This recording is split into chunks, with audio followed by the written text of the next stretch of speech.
I started cooking when I was 21. I taught myself everything. COVID made our brand. Everybody was home. Everybody needed food. You can't go nowhere, so you calling me 24/7.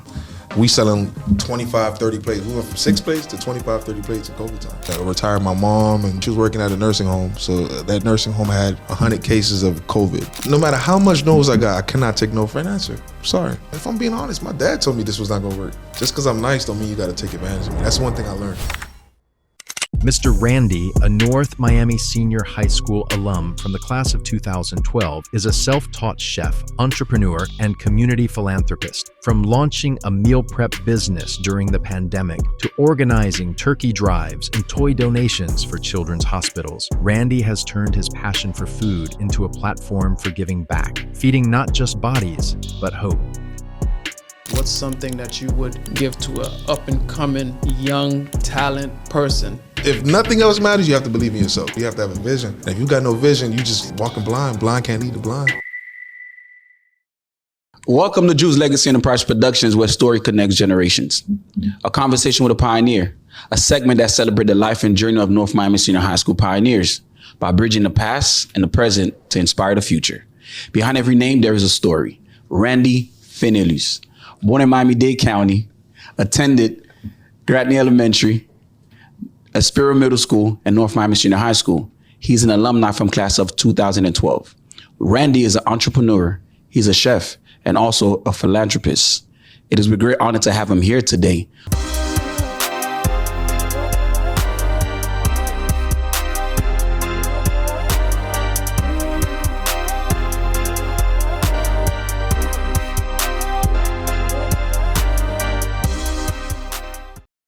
Randy, how did you get into cooking?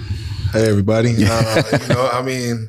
Certain things just found me, I was just woke up and I was at work and I was watching TV and I saw like 2 guys from California who started like a food truck business and they were like rivals, Of course. So I learned that like seeing what they went through and putting their differences to the side and just seeing how much food could really change their life, and that really just made me like say, you know what, let me just try this out. So I just started trying out, just trying to feed my friends, and it just went from feeding my friends and feeding my neighbors to now. Yeah, man. What people don't realize, because your food is pretty good. Thank you. You do meal plans, right? Do it all. So I remember we met through a mutual friend. I remember when I was? Yeah, it was a while back. We was at you went to a boat. It was a yacht party. It was a yacht party. And it was a birthday yacht party, and then they got the food catered, and that's where we first met. I that video of you eating and you smacking.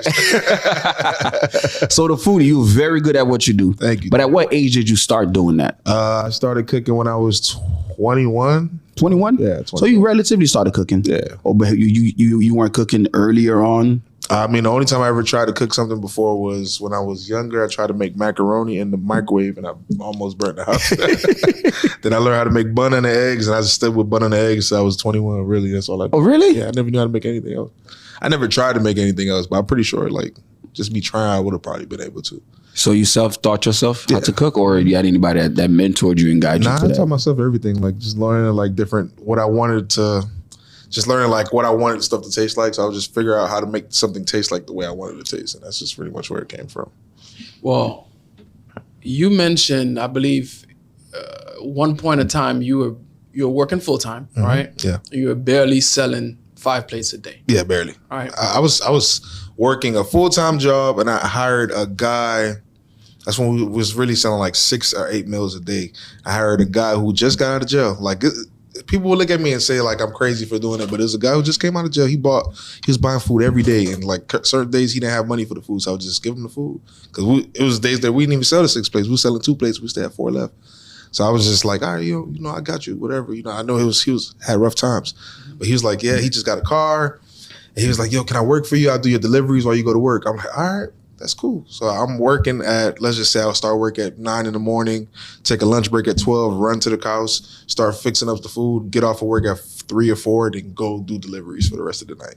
So he alleviated a lot of stress for me with that. So he came through at a perfect time, and that really just started the the build of, maybe we could really do something for it. Because once he came in and he was like selling the 6 plates. He would come back with 4. Now he started selling like to his friends, and then that started getting them to want to buy more food and just grow like that. Just pretty much main thing that we grew from was just word of mouth. So what was the turning point for you to be able to say, you know what, I'm going to leave my full-time career and I'm going to go directly? The one time I was working, when I was working, I went out for this position, a management position, and they didn't give it to me. You know how growing up Haitian, you always realize, especially in Miami, that we don't really have the most opportunities that everybody else have. Sad to say it like this, but Ponyo is going to put their people on before they put us on. That's just what it is. You feel me? Like that's just how it is. We can't. Facts. There's no reasons for it. It's what it is. So I went in for this position, and then they called the guy that had no work experience at all. Like he never sold the phone. Never did anything in our world, and they gave him a better position just because he knew somebody who was there. He spoke Spanish. I learned how to speak Spanish. I learned how to speak a couple different languages, just trying to learn to make sure I don't have the excuse of why I can't sell something. So for you to come and tell me like, oh yeah, just because he speaks Spanish, when I'm learning Spanish to sell, you can't tell me like, you know what I'm saying? So that just left a sour taste in my mouth, and I was just like, man, forget it.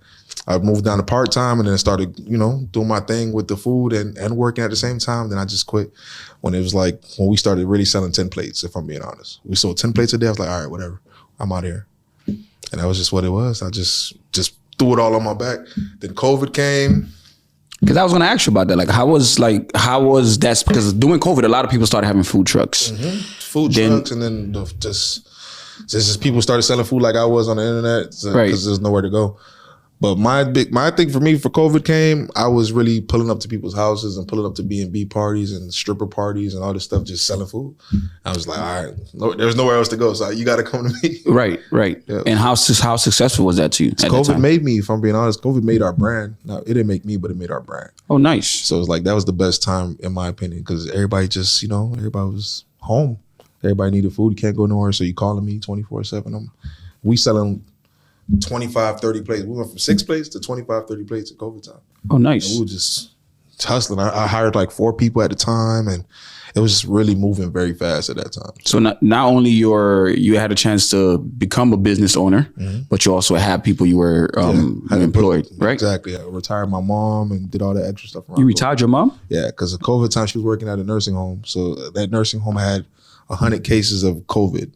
And at one nursing home at Claridge House. Okay. So where is that? That's right by Linda Linton. 137, like 6th Ave or 5th Ave. Okay. Yeah. So she was working there, and I just told her like, I'd rather you stay home and I'll take care of you than us risk your life for that's for dope. these pennies. You know what I'm saying? So it was kind of hard at the time because trying to tell a lady who's used to working 30 years to stop working, it was kind of hard, but. She thanked me for it now. How many siblings? I have a lot of siblings. My mom only had 5 kids, but my dad had like 16 kids. Your dad has 16? Yeah, my dad was a Rolling Stone. My dad had nothing but time and money, I guess. I don't know what it was. He's a ladies' man. But yeah, he passed away. He had like... I'm sorry. That's all good. I lost my dad in 2021. I lost my sister 2 years ago. Oh, I'm sorry to hear that. That's okay. I noticed. Is that your niece? That I think she's okay. So what grade she's in now? She's in 1st grade now. Okay, so how is that like raising her? Because I know your sister's not here. I mean, it's kind of you can never really replace what she gave. You know what I'm saying? Like we just try to, make sure she doesn't need for nothing, but it's nothing that we could really be like.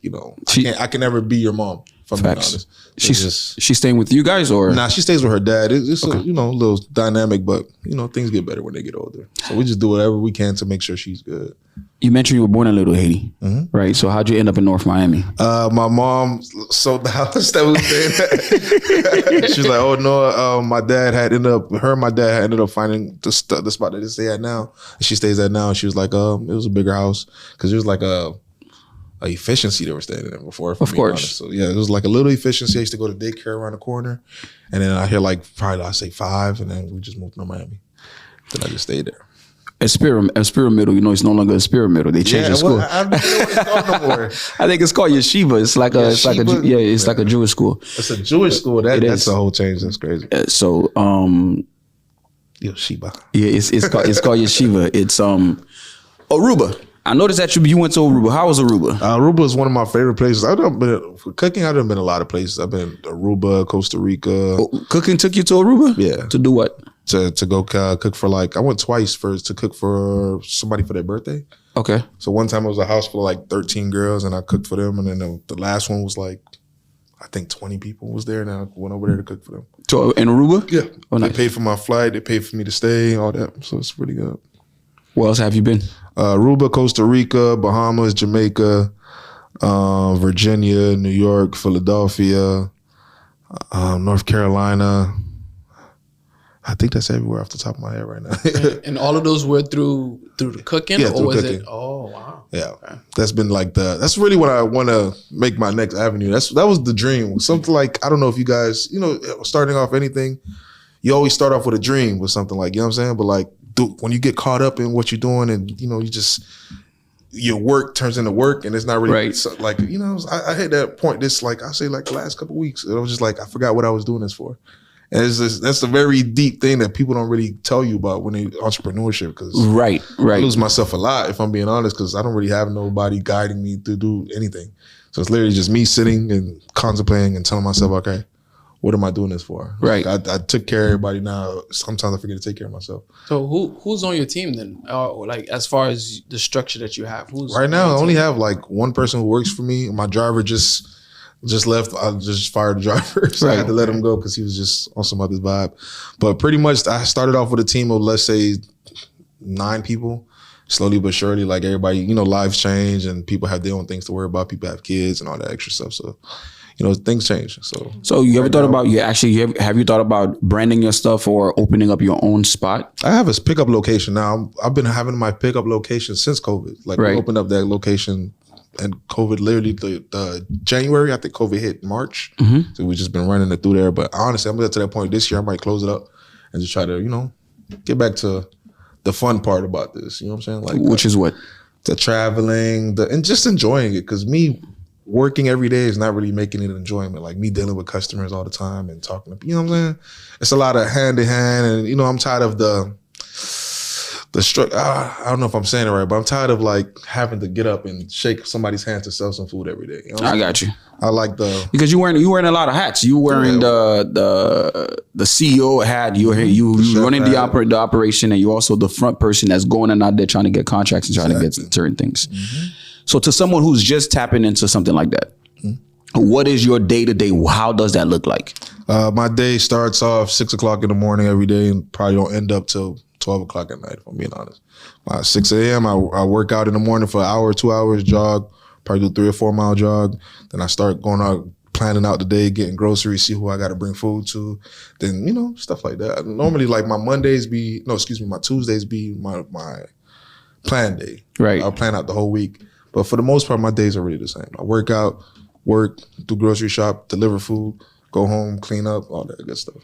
You know what I found out to be very funny about him, Junior? What was that? I'm a comedian. Yeah.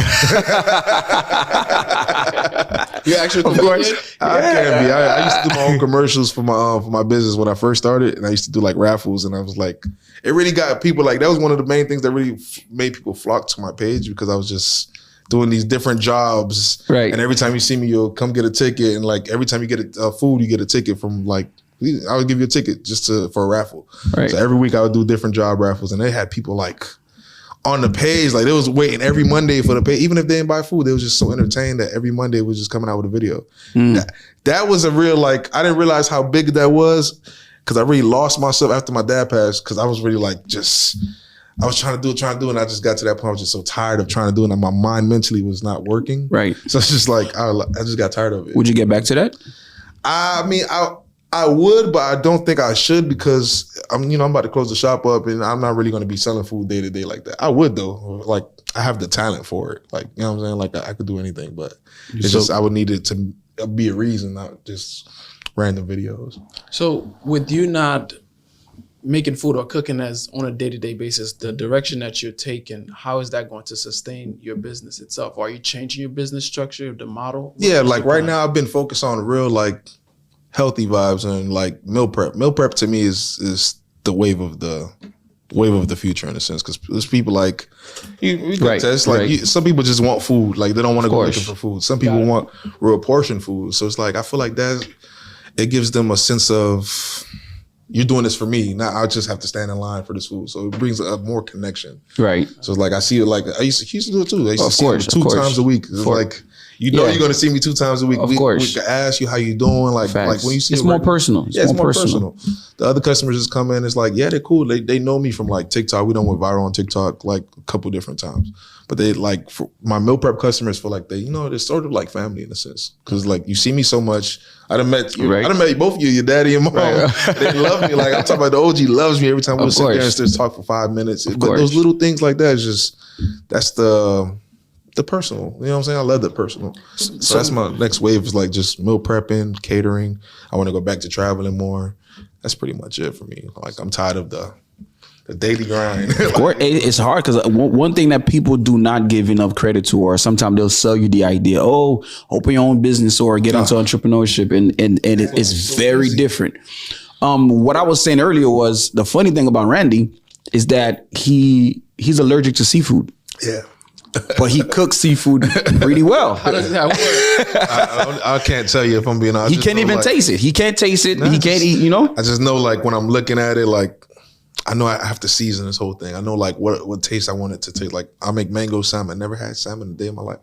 My salmon sells out every time we put it out. Lamb chops sell out, everything sells out if I'm being honest. Right. But like seafood, I just never tried it, and everybody always comes to me. Oh my God, it's the best seafood. I'm telling you, his seafood is on point. He's like from No the doubt. Never tried it, nothing. Never put it in my mouth or anything. Like I just know like my earpiece, and I know like you know what I'm saying how to make it, dress it up. Okay.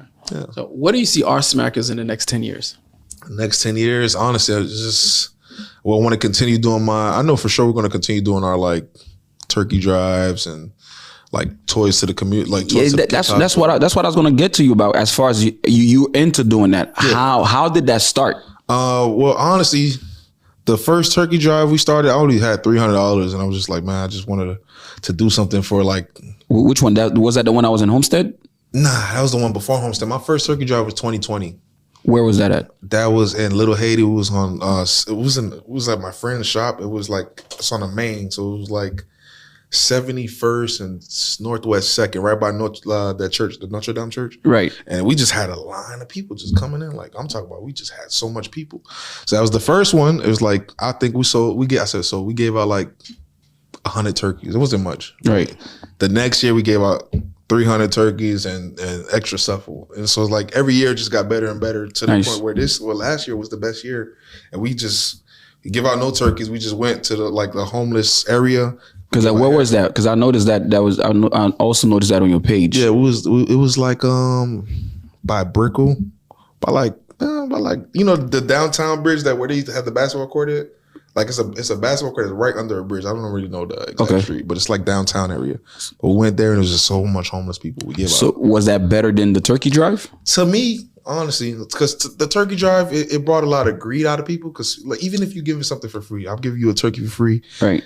Like the old ladies would come and be like, "Oh no, man, trying to take 5. What does that mean? Oh, I need it for these people. I need it for these people. Okay. And like I can't give you 5 turkeys, mommy. Like, you know what I'm saying? Like I can't give it to you. But I feel like the way we did it last year was the best year in my opinion, because like it was more like the homeless people actually got something. Like, you know what I'm saying? Like they got food. We gave them haircuts. We gave them dessert. We gave them all that, and they just was amazed. Like they gave us hugs and they really appreciated it. Like compared to like every other year, like people would say thank you, but it would just be on some like, since everybody does it, it feel like, oh, it's just another pop-up.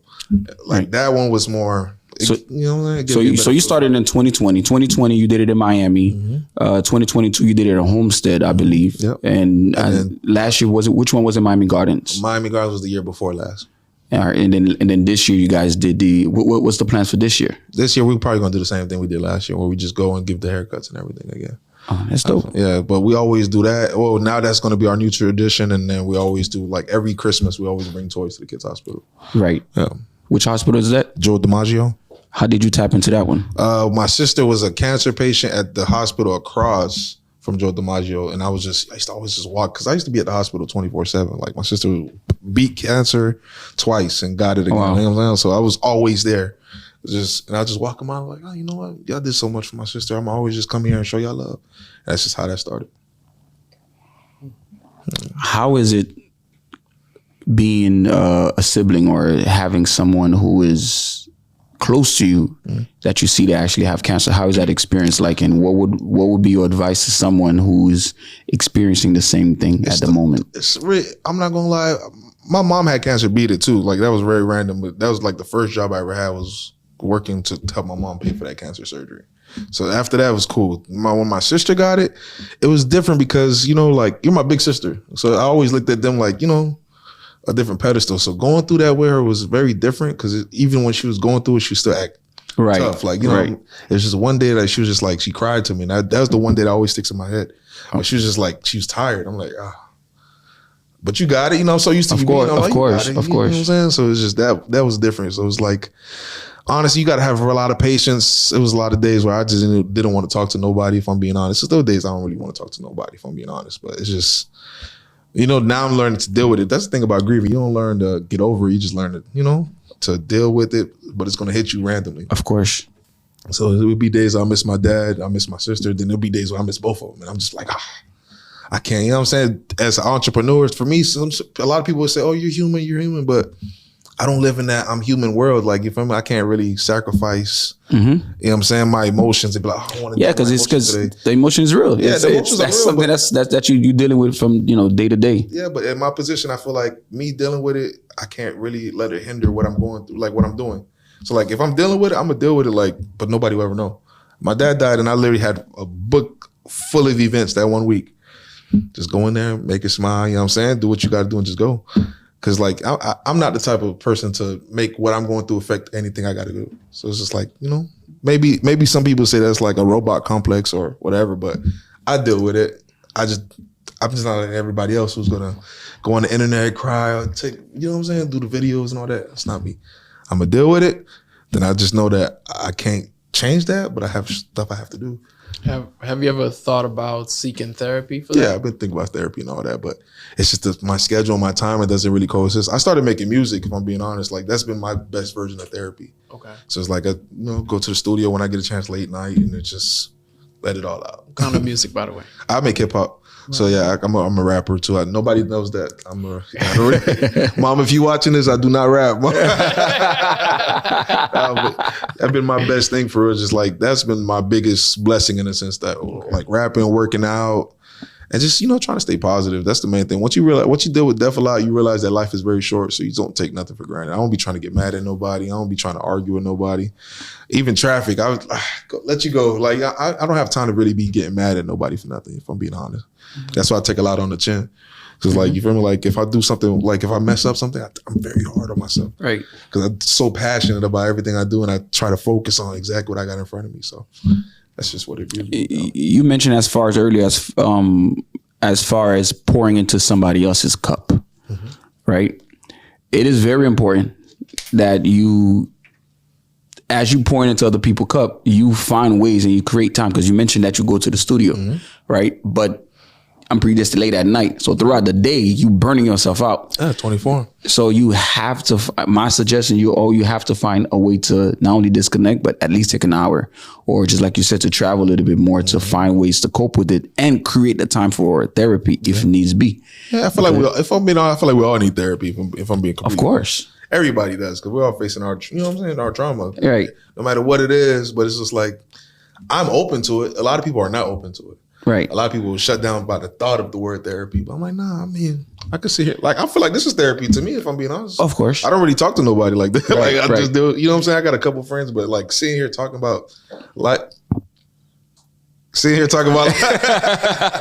you thought you fought it? like, I love quick.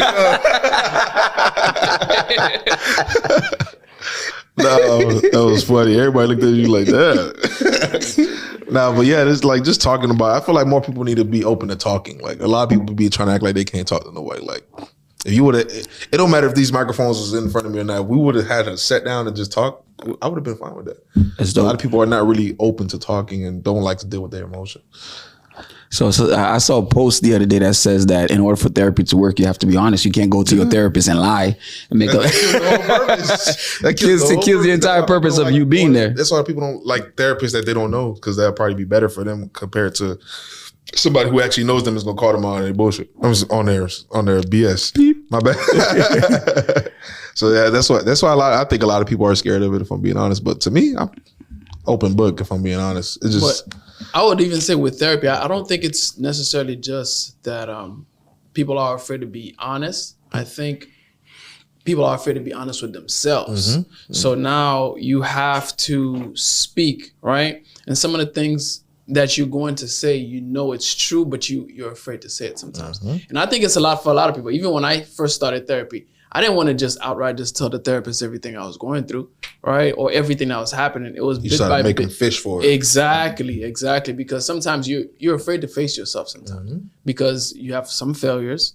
You have things that you're grateful for, some things that you're not. So one question I would ask you is, if you can go back to talk to your 18-year-old self, what is one thing that you will apologize to him for? And what is one thing that you will thank him for? What would I apologize to him for? I don't think I would apologize to him for nothing, if I'm being honest. I feel like everything that we go through in life happens for a reason. Like, I may not understand at the time it's going on, but at 18, I didn't have nothing figured out. Honestly, I would give myself some grace, if I'm being honest, because 18, we all thought we knew everything about the world. Of course. Like, I learned that. I think giving myself the grace would have been more than anything, and telling myself, slow down. That's the only thing I would tell myself from back then. But I don't think there was nothing I would take away until nothing at all, if I'm being honest. Because I feel like everything that I went through really brought me to where I'm at right now. If I didn't never go through any of the heartbreak, heartache, all the extra stuff, I would have never been here, if I'm being honest. You said what was the? What would you think your 18-year-old? I would thank myself for actually, not falling the victim to everything else that everybody else does. I was working at a very young age. I was working like 6th grade. Like, I was hustling since 6th grade. 6th grade? Yeah, 6th grade. Doing what? What were you doing? I don't want to get them in trouble. Skip. But I used to work in Little Haiti. I was selling like CDs, DVDs, computers, TVs, all that. I was helping them put it in their car and all that extra stuff. I was working at a little Zoman shop, my sister's husband shop. Oh, nice. That was my first job. I had that job until I was 16. Then I started working at A to Z. Yeah, she did work. He worked at AZ Formalwares for a little while. Yeah. I had a lot of jobs, A to Z, Target. I worked at a bank. I did True Religion. I worked at a shoe store. I tried everything, if I'm being honest. I was just never one of those guys who could just sit home and just wait for somebody to give me some money. Because, like, even at a young age, I still had stuff to take care of. Like, I bought all my old uniforms since middle school. All my own shoes since middle school. My mom never had to worry about that. I never asked my dad for no money. Like, you feel me? Like, he always, I feel like it kind of made him resent me because I didn't need him the way everybody else needed. But it's like, I feel like you should be proud of that. You know what I'm saying? So it's just, I was always on my own time. So I will always thank myself for always having a hustle mindset.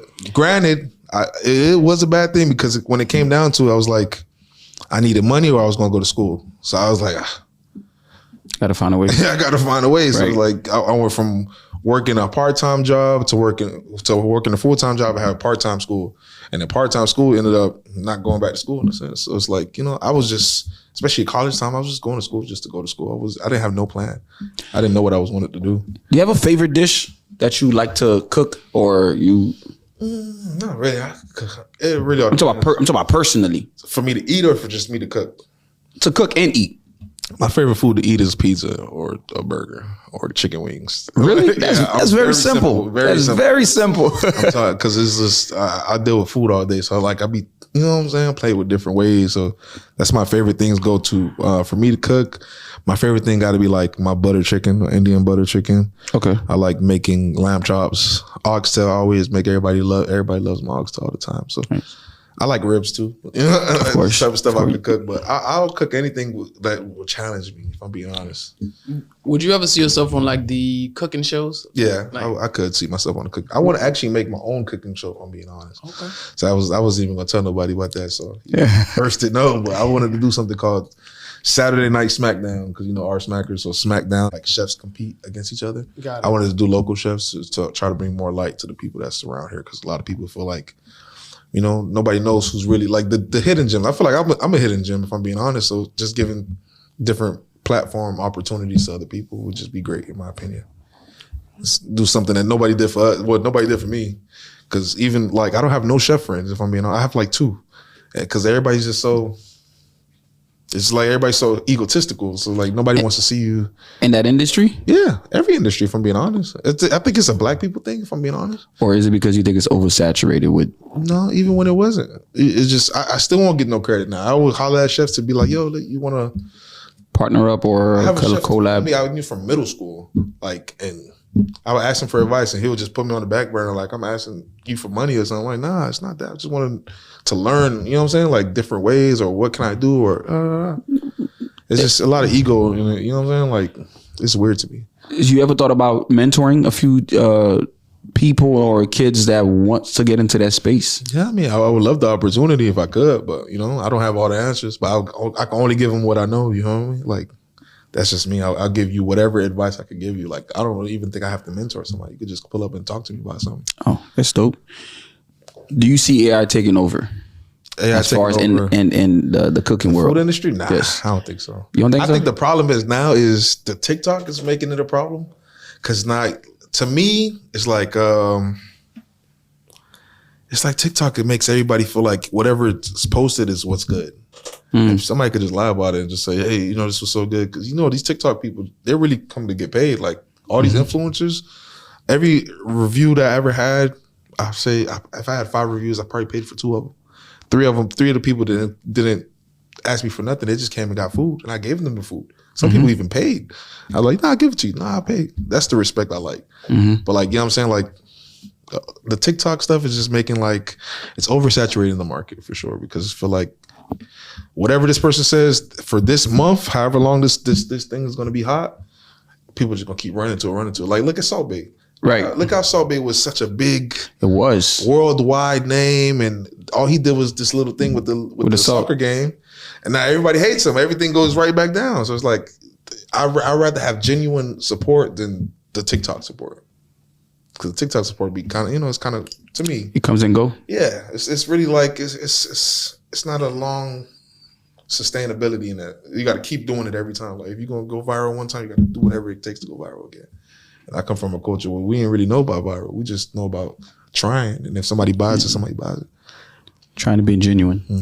What would you say is one thing that you notice that a lot of people get wrong about you, but then when they get to know you, it's different? I think that it's 2 sides of me. People either think I'm very mean because they'll probably see me somewhere and I'm just super focused, but people think I just, or if I'm not mean, people think I'm super nice so they could just do whatever to me. And like that really bothers me in a sense, because you could be nice to somebody, now that the level of take advantage people will take is ridiculous to me. Like just because I'm nice don't mean you got to take advantage of me. That's one thing I learned, especially in this business. I done been ran off, like people done ran off on tabs. People done did a lot of stuff where it's just like, yeah, for food. I did a whole wedding for a customer that I personally was cooking for him and his family the whole 2 years. I did his wedding. They owed me I think the bread came with like 5 bands. They could pay me like 2 bands as a deposit. 2 bands would be 2,000? 2,000 as a deposit. Okay. Then he sent me $1,000 and then ran off for $2,000. I'm like, bro, why do I have to chase you about this? Like, you know what I'm saying? You guys didn't have a contract, nothing like that? That's how I learned about more of the contract. I didn't have no, you know what I'm saying? Me doing this, I think in that specific instance that you're my customer, you wouldn't do that type of vibe. You know, you trusting me with your wedding. This is a big idea. I had to, you know, hire people to come do this. You know what I'm saying? I'm thinking we're very like straightforward. Now that after that situation, I learned that you gotta write down everything. You know what I'm saying? Like that's a lot of mistakes that is given to you in this game that you're gonna make. Of course. Everybody could act like, oh no, they would never do that to me, but they will do that to you. Right. No matter who it is. It could be your family or whatever. They're still gonna get you right if they don't have it, or if they just wanna just not pay. So that's a lot of things I had to learn, like contracts. I had to learn like even their whole insurance game and making sure like I have insurance for the food I sell so nobody gets sick. All that extra. It's like, you know, it's a lot of stuff that I had to really teach myself because there was I didn't go to school for it. You know what I'm saying? Like I taught myself. Who's managing that aspect of your business? Me, I manage everything. So you manage that aspect of manage everything. The sales tax, everything. Everything. I literally write down, keep all my receipts, keep my bank account. Like I do all my transactions through my bank account. So I just give it to my tax lady and she tells me, yo, that's you. But it's just I feel like I've grown with my business. So like when I first got in, I felt like I was very like immature. I was very young. I was just like, all right, they want my food, I'm gonna give it to them. Now I'm get to a point where it's like, everybody don't eat my food. You know what I'm saying? Like I'd rather feed 50 people and say, yo, I know I'm gonna get this than try to feed 100 people and not get it. If that makes any sense. Facts. That makes sense. Yeah. So your business model changed. Yeah. The maturity comes with that, you know? Yeah, the whole thing. But that's the best thing. It's like, that's how you learn and that's how you get into business. If somebody would have told you, you still would have did Yeah. something else to be like, oh no, you're wrong, I'm right. So it's like, I'd rather, experience is the best teacher. Of course. Excuse me. Any closing remarks? Closing, that's it? What do you mean?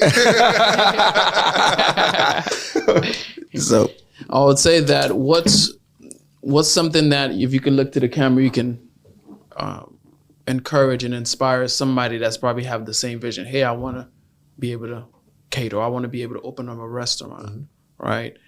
Or I want to just start my own business. What's something that you would give to a up and coming young talent person? You could tell them in the camera. What's something that you One can thing I would tell you is do your homework. For sure, do your homework. When I say do your homework, I don't mean like just go TikTok or go YouTube something and think that's what you're looking for. That's not what you have to do. You have to really love what you're doing. If you're gonna commit yourself to whatever you commit yourself to, you have to love it. Because the second you don't love it, you're gonna leave it. If I'm being honest, the second I feel like cooking is not for me, or this is just not what I wanted, I would never been here. If I'm being honest, you got to get rid of doubt. You got to really you got to take a stand and stand on whatever you believe in, because you have to believe in yourself. If anything, if nothing else matters, you have to believe in yourself. Because if you don't think you could do it, you're not going to be able to do it. That's just the God honest truth. If I'm being honest, like you had to believe you could do this. Right. You had to see this vision. You have to have a vision. And if you got no vision, you just walking blind. Blind can't lead the blind. facts. So you feel me? Like a lot of people won't understand your vision. A lot of people will tell you. If I'm being honest, my dad told me this was not going to work. Before my dad passed away October. We had this conversation in July. That's one of the last conversations I had with my dad. He was just telling me like, yo, I don't think this is going to work for you. I said, you know what? It might not in your book, but for me, it has to work. Right. No matter how much no's I got, I cannot take no for an answer. Sorry. It's just me. Do you think that was your purpose, your destiny, as far as to? I think my destiny is bigger than just food, if I'm being honest. Okay. I think my destiny is like, More like your calling. Do you think that was you found your calling? yeah, I feel like this is what I'm meant to be, or Okay. what I'm meant to do. But I feel like even with the food, I'm still meant to do something bigger. Of course. And I just don't know what that part is. I just know this is my steps to get in Right. there, but I don't know what it is. I know I deserve a street named after me. I know stuff Right. like that. I deserve it, but it's like you don't get that type of stuff till you die. And I'm trying to live to see. Of course. You know what I'm saying? Randy, like I believe you're on the right path, because any business owners or any CEOs or visionary person always hit that point where they feel as if one is not working or I've hit my plateau. But most of the time is that we outgrow our circles. So we have to try to find a way to get out of that. But you're doing a phenomenal job. Not only you giving back to the community, you are getting involved. You are consistent in what you do. So it's if you just keep going you keep being persistent in what you do, one day those things that you want will come to fruition. Thank you. So we would like to tell Randy, thank you so much for stopping by. But most importantly, we would like to thank our continuous sponsors, AZ Formal Wears, Gourmet Gathering, Chick-fil-A Miami Shores, Stardust Studio, and Comprehensive Health Center. Most importantly, we'd like to thank our viewers and our...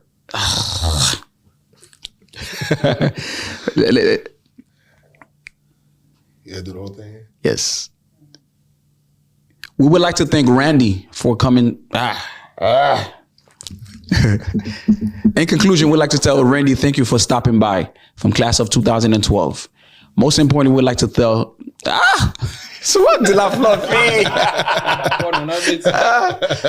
Let's wait. We'd like to tell Randy, thank you so much for stopping by today. Follow his social media and follow him on Instagram. Somebody dit là, Jésus. Somebody dit là, Randy. I'm about to take over for you. All right, I got it. We'd like to tell Randy, thank you so much for stopping by today from class of 2012. We'd like to thank our continuous sponsors, AZ Formal Wears, Gourmet Gathering, Stardust Studio, Comprehensive Health Center, and Chick-fil-A Miami Shores. Most importantly, we'd like to tell And most importantly, we would like to thank our viewers and listeners for tuning in every week. Once a pioneer, always a pioneer. Swamp Dog salute.